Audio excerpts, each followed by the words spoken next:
Yo, what is up, observers? I'm called 018. I'm a figment of fractal space-time, and welcome to my first YouTube thing. If you don't know me, I am an EN VTuber, and I stream over at twitch.tv/Stargazer018. I am a fighting game VTuber, primarily. I play a lot of fighting games, and I also really like gacha games. When I started out my VTubing career, I was intending to mostly be a gacha game player, but there wasn't really a gacha game that was really for me long term. But I am a huge fan of the BlazBlue series. I also really love Guilty Gear, basically anything by Arc System Works, and the existence of a BlazBlue gacha game was basically the holy grail for me, and I followed this game, BlazBlue Alternative Dark War, for a very long time through its very troubled development. And it finally came out about a month ago, and I've been producing content for it on Twitch, and talking about it on Twitter, all sorts of stuff, for basically the entire month, as I've been playing a lot of it, experiencing its content, forming opinions, and dissecting the gameplay systems of it a whole lot. So I'm here today to make a video to tell you why I think you should play BlazBlue Alternative Dark War, or just try to generally help you understand what the game is about and what the general appeal of it is. So, what is BlazBlue Alternative Dark War? Dark War is, like lots of other games of its kind, a mobile hero collector RPG in which you get new characters or units by rolling for them in the game's gacha system. Every gacha game does its gameplay systems and business models differently, and I'm here to lay out for you how this game does it. Firstly, it bears mentioning that at the time of making this video, BlazBlue Dark War is about a month old, and it is entirely likely that over time the systems will be changed, adjusted, iterated on, and added to. So don't expect everything I say here to be accurate 3 months, 6 months, a year down the line from now. I'll probably do update videos on certain things over time. So, just to get this out of the way right off the bat, I'm going to be comparing BlazBlue Dark War to Fate Grand Order, probably a whole lot. Maybe some other games too, but Dark War takes a lot of cues from Fate Grand Order in particular, and handles a lot of its systems either better, the same, or worse than that specific game. It's also one of the more popular gacha games out there, and it's fairly likely that if you're watching this video, you're someone who can probably use Fate Grand Order as a point of reference. I've played a lot of Fate Grand Order, and a lot of other similar gacha games, and have a pretty well-informed perspective, I think. So I'll do my best to make comparisons that can hopefully do a lot to paint a picture of what this game's like and what it's about. So to start with, this is a BlazBlue game. If you're not aware what BlazBlue is, it's a fighting game franchise by Arc System Works, the same developers responsible for Guilty Gear and Dragon Ball FighterZ. BlazBlue is a big-ticket title for them. Its story is written with a lot of care and effort by Toshimichi Mori, who has also worked on Guilty Gear. BlazBlue's original iteration came out in 2008, and the final up-to-date fighting game in the main series was in 2015, so it's been a minute since we've had a new BlazBlue game. At that time, the main BlazBlue story actually ended. It wrapped up and came to a sort of tentative close. So now, in 2021, Dark War is our return to the BlazBlue story after 6 years in hibernation. And it serves as a continuation to the plot by sending you on adventures through settings and plot arcs individual to each chapter, just like Fate Grand Order. Also, like Fate Grand Order is the fact that the story segments are broken up into chapters with individual settings and plot arcs that are told through visual novel format and RPG battles using your collected units. As of now, there are 2 story chapters and a prologue, and there's already a roadmap that lays out when there will be more, which is probably not surprising to anyone. Might be a good idea to mention at this point in time that the main protagonist of BlazBlue, Ragnar the Blood Edge, is not present in BlazBlue Dark War at any capacity whatsoever. That might be surprising to you, but it's in keeping with continuity that I will not spoil, of course. He's on the logo, so hey, he's going to be in the game sooner or later. Just wait for it. The reason it's important for me to mention the series' roots, though, is because, like many of its gameplay systems, it takes inspiration from fighting game mechanics. I think it's really to its strength here because, you know, the core fandom is into fighting games, hopefully, or just anime fighting games in general, and a lot of the stuff that you see featured in this game clearly takes inspiration from those, and it's good. It's actually done in a really, really well formatted way. Dark War launched with a pretty healthy roster of characters. They hail from the main series games. There are fan-favorite characters from other works, and then perhaps lesser-known characters from a handful of related sources. It's a good balance of characters, and there are characters here you might not otherwise really care about that get some time in the spotlight, so that's good. The lore of BlazBlue is really expansive and quite complicated, and it's pretty fun to actually get to see lots of characters you normally wouldn't see very much of get to take part. The first thing that I'm going to cover, the first gameplay topic I'm going to cover, is the most contentious one to talk about. This is the one that I think most people need to have an understanding of in order to enjoy the game, and the thing that will absolutely put the most people off to giving it a try in the first place. You know it, you love it, it's Gacha. BlazBlue Dark War's Gacha system features both characters and grimoires, which are equipment items that a character can go into battle carrying one of. Grimoires grant the character a passive ability that is usually an increase to their stats, and can change the gameplay of that specific character in a minor way, or it could have a profound effect on your whole team. Character rarities range from A1 to S to SS, as far as what you can receive from the gacha itself. This basically equates to most games' R, SR, and SSR grading system, or 3, 4, and 5 stars in certain other games.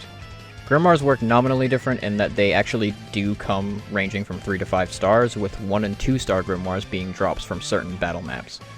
There's only one character in the game with a rarity lower than A1, but it's a special case, and its existence doesn't affect the gacha at all. The pricing for an individual 10 pullet in this game is what I would refer to as industry standard, in that it's roughly $30, not taking into consideration things like freebies or bonus currency at all. I call it industry standard because that's the price you can expect to see in about 90% of games of its kind. As far as the rates go, the most important rate to know is that if you want an SS rare character, you're looking at a 3% pull rate. There isn't anything like an industry standard for this because actually games do it wildly differently. The best way I can describe 3% is that it falls in the middle of the road, as there are certain games that have rates as low as 0.25% and some that go as high as 10%. There are variables in between, like characters getting drop chance boosted, and the distinction between individual pull rates and hitting the SS rare pool, but for simplicity's sake, it's 3%. Grimoires do not share the same summon pool as characters. If you're trying to get a grimoire, a particular SS rare grimoire, you're looking at a 6% rate of pulling a 5-star grimoire, for a combined 9% chance at pulling the rarest items from the gacha pool. It's alright. Trust me, it could have been way, way worse. Now, every character in the game has the capacity to achieve a rarity higher than SS. Like many other games, BlazBlue Dark War features a promotion system that allows you to increase the rarity of your characters to SS+, SS++, and SS triple plus. You'll unlock alternate card, and in some cases home screen art for each character that you reach triple plus with, and each rarity grade will unlock a new skill or ability for the unit as well as increase its stats a bit. In order to increase a character's rarity, you have to collect shards of that character, and don't get up in arms yet, BlazBlue Dark War does this better than most or all games in my experiences. You'll receive a chunk of these shards each time you pull a duplicate of that unit, and how many shards each dupe is worth and how many you need for each character varies based on their rarity, and those numbers are more favorable for higher rarity units. So for example, duping a SS character is worth 150 shards, and you need a total of 660 to reach triple plus for them, meaning to finish an SS rare unit you need to pull it 5 times or so, if you're doing it without making any use whatsoever of the next system, which is every unit in the game has its own map you're able to do daily to net yourself some shards of that individual unit too. You might be thinking that it's probably too few shards to matter, and that it'll take you way too long to get anywhere with this method as a free-to-play player, but you'd actually be kind of wrong. You are guaranteed at least 3 shards of that character per day, minimum, but I've truly never seen just 3 drop. On most days, you're looking at between 6 and 12. So to put it into perspective for you, the grades require 150 shards for SS+, 210 shards for SS Double Plus, and 300 shards for SS Triple Plus. This means that one dupe will put you past 1 plus, which is the most important plus, by the way. 2 more will put you over Double Plus with 90 shards left over. You could then pull only 1 more, making your total dupes 5, putting you at 240 out of 300 shards. If you get 6 shards a day from the maps, it'll only take you 10 days to supplement your rolls to finish the character. All that's a bit complicated, and most players probably won't do it that way. All of it is to explain, though, that the systems are designed in such a way that the gameplay grind supplements the gacha system in an effective fashion. It's good game design. On top of that, we've already had one event in which a handful of units were picked for an insane drop rate boost to their shard maps, which in my experience changes the minimum rate to about 9 per day, and the more realistic number to between 12 and 15. It's possible as a free-to-play player to make full use of this dupe system with proper planning and commitment, which, hey, most gacha systems are asking of you anyway. It's a good thing. Last note on this system is that any shards you don't want to spend to upgrade a character, or in my case that are over the cap to enhance that character, you can sell at the shop for universal pieces, which you can then trade for shards of your choice daily. That helps you laser focus on the character you really like. There's a pretty hard limit on how many of those shards you can actually buy per day, but over time, it also supplements your ability to get shards. Grimoire dupes are handled exactly like you might expect, where combining them enhances the Grimoire's stats, and when you reach the max limit break of 6 total copies of that Grimoire, the passive skill it converts to your character also receives a boost. Pretty simple, generally useful. You can also sell Grimoires for Seether, which can be used in a shop that refreshes monthly and contains things like summon tickets and universal Grimoire dupe currency. It's mana prisms. So, with the gacha system covered, let's break up the system stock by covering the gameplay. BlazBlue Dark War's gameplay screen might look a bit familiar to you. It looks quite a bit like Fate Grand Orders. But there are differences, and they are anything but minor. To start with, you bring up to 4 units into battle, adhering to a cost system that has to do with the rarity of your characters and grimoires and goes up the higher your account rank is. You do not bring a support or friend unit with you. The game currently does not have that functionality at all. In BlazBlue Dark War, you are asked to arrange your units on a 2x3 grid, with units excelling in certain roles and positions, as well as having passive skills that activate when they're placed in the right position or placed adjacent to other units in certain formations. That means that there's an element to team building besides strictly what each character's stats and skills are. Like I mentioned, units have roles in BlazBlue Dark War. These roles are tank, DPS, healer, and support/special. They're self-explanatory and always come attached with an indicator of whether the character performs well on the front, at the rear, or both. Dark War does feature a hate or enmity system for tanks to draw attacks to themselves, and healing is fairly effective compared to some other games. Battles in Dark War are constructed mostly to favor speed play over flashiness if we're comparing to FGO. BlazBlue Dark War features a speed up function, an auto battle function, and even a skip ticket function to make farming quick and painless. You can also fine-tune the auto battle system to make your characters stop using skills or supers. The AI isn't going to use those things intelligently anyway, so if you're strong enough to steamroll the map without them, it's just a time save. Dark War features a card battle system similar to Fate Grand Order. In this game, the card types are Revolver, Drive, and Special, and each performs its own function. On the screen, you'll see that there are 2 distinct meters. One is the Overdrive meter, and the other is the Heat gauge. Both are borrowed from BlazBlue proper and function in much the same ways. Revolver cards will generate Overdrive meter, Drive cards will generate the Heat gauge, and Special cards are unique to each character and perform a unique character-specific function, such as buffing that character, increasing the hate or enmity they generate, or even healing your team. On your turn, you can play 4 cards to form a combo, but here's where the fighting game mechanics come into play. Much in the same way many fighting games, BlazBlue included, have a combo progression system that reads like light, medium, heavy, so too does Dark War. Revolver cards are your lights, Drive cards are your mediums, and Special cards are your heavies. You can begin a combo with any of these cards, and you can form a combo in any order, but the cards will only chain if you execute them in the proper order. Card types can only chain into themselves or the next highest level. For example, you can form a chain combo of RRDS for a full combo, or you could just do 4 R cards, or you could do 2 D cards, then 2 S cards. At all times on your turn, you're able to see the deck of cards next to draw beside the overdrive gauge. What cards the deck contains are determined by which units you bring into battle, allowing you to build teams that have predilection towards certain card types, to more consistently form the types of combos you're aiming to do and generate the resources you're looking to spend. What do these resources do, though? The overdrive meter allows you to, well, activate overdrive at the start of your turn, once it's at 50% or higher. When you build it higher than 50%, the effects of your overdrive are enhanced. During overdrive, the limitations on combo structure are lifted, and all cards freely chain into each other. In fighting game terms, this is called reverse beat. It's featured prominently in games like Under Night In-Birth and Dragon Ball FighterZ on the characters Adult Gohan, Vegito, and Frieza. In addition to reverse beat, the limits of your combo length are extended, and you're able to chain as many as 12 cards in one turn, making for an absolutely nuclear bum rush of a turn if you set it up right. The heat gauge is where the flashy stuff is. It comes in 3 segments and can be spent to grant a character access to BlazBlue's staple super moves, Distortion Drives. These supers can be chained normally from your heavy S cards, allowing for a satisfying light, medium, heavy super combo, and also chain from themselves like all other cards.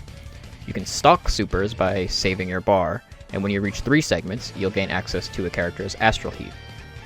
If you have even a passing understanding of BlazBlue, you know what an Astral Finish is. It's a character's signature instant kill technique that is always cinematic and ends in the bombastic destruction of your enemy. In Dark War, Astral Heats are not instant kills, but they are extremely powerful finishing moves that strictly do not combo into or out of anything. You just gotta let them rock. And rock they do. Each character also has active skills that can be used during your turn to do things like buff yourself or your allies, swap the card the character is holding to another one, or debuff enemies. These skills have cooldowns, and their effects are upgraded in the character menu by spending resources. But how do you upgrade stuff? Well, like all games of its type, BlazBlue Dark War has you upgrading your units to enhance their stats and abilities to tackle the game's challenges. You're able to upgrade the character's rarity with shards, like I mentioned before, raise their level, unlock their orbs to raise their potential, and increase the level of their skills to power up their effects. Raising a character's level requires you to expend EXP crystals that you'll get from most gameplay maps, and by expending your daily entrances to an EXP map. Characters will also gain a small amount of EXP for each battle they clear. It's pretty negligible. Your character's level cap is equal to your player level, which increases as you play, and also receives bonus EXP from the daily EXP map. Unlocking orbs is BlazBlue Dark War's main grind factor. Doing so requires you to get fragments out of battle maps of certain types depending on the character, in increasing quantities and rarities as you unlock more orbs.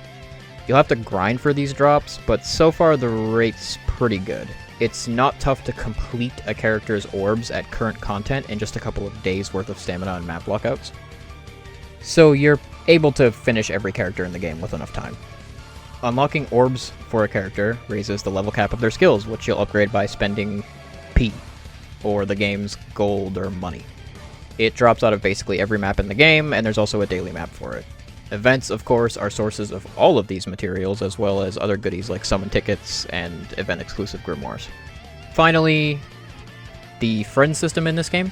Currently, like I mentioned, there is no system for using your friends units, but it is important that you add friends as you play.